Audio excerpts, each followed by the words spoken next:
ตอนเช้าของแต่ละคนนี่ก็อาจจะบ่คือกันเนาะมื้อนี้มาเบิ่งตอนเช้าของมายาเบิ่งว่าสิเป็นแนวใดสำหรับห้องที่หกอยู่ตลอดเวลามันเป็นเรื่องปกติแล้วเนาะพอเก็บเข้าลูกเก็บออกลูกเก็บเข้าพอเก็บออกอยู่หั่นแหละบางทีก็ลิ้นกับลูกบางทีลูกก็ลิ้นด้วยตัวเองเนาะถ้วยบ่วงเสื้อผ้าอีหยังก็บ่ทำซักดอกก้อนแรกก้อนเที่ยวก็มาหุงข้าวให้มายาหลังจากนั้นก็เกี่ยมอาหารเช้านะส่วนอาหารเช้าของมายาในมื้อนี้ก็จะมีเมนูที่แตกต่างกันไปแต่มื้อนี้เราจะมาเฮ็ดคั่วผักนำกันเนาะมายาก็ช่วยเนาะช่วยเก็บเข้าเก็บออกย้อนแหละพอเก็บเข้าลูกเก็บออกอันใดก็บ่จักแหละมายาเพิ่นช่วยแนวใดก็บ่ฮู้บ่เข้าใจคือกันหลังจากที่ได้ผักเป็นที่เรียบร้อยก็นำเอาผักนั้นไปคั่วแล้วก็ในระหว่างที่รอท่าเนี่ยเฮาก็อนามัยเฮือนท่าจนกว่าน้ำผักและข้าวจะสุกพร้อมๆกันนะหลังจากนั้นเนาะถัดต่อมาเฮาก็เริ่มที่จะอนามัยเฮือนเราเห็นว่าเฮือนนี่มันหกเหือโพดกายเฮาก็ต้องได้ช่วยกันอนามัยนะแต่สำหรับมายานี่ถือว่ามีส่วนร่วมในทุกๆเวียกงานเลยเนาะในตอนเช้านี่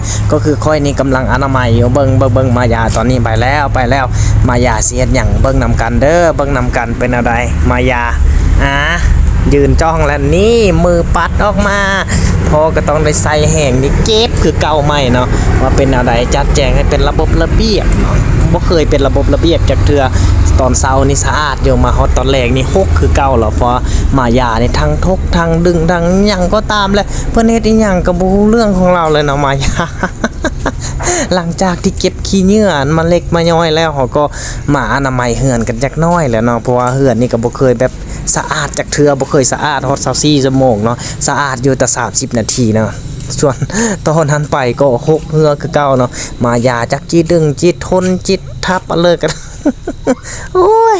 สารพัดเฮือนของเด็กน้อยเนาะถึกผู้ใดจังฮู้เด้ออันนี้เด้อ มาถึงขั้นตอนสุดท้ายเมื่อเข้าพร้อมแล้วอาหารพร้อมแล้วก็พักพร้อมแล้วก็มาป้อนมายาเนาะมาป้อนอาหารเช้าของมายาและนี่ก็คือตอนเช้าของมายาเนาะตอนเช้าของทุกๆคนนั้นเป็นอะไรก็อย่าลืมคอมเมนต์บอกกันเด้อ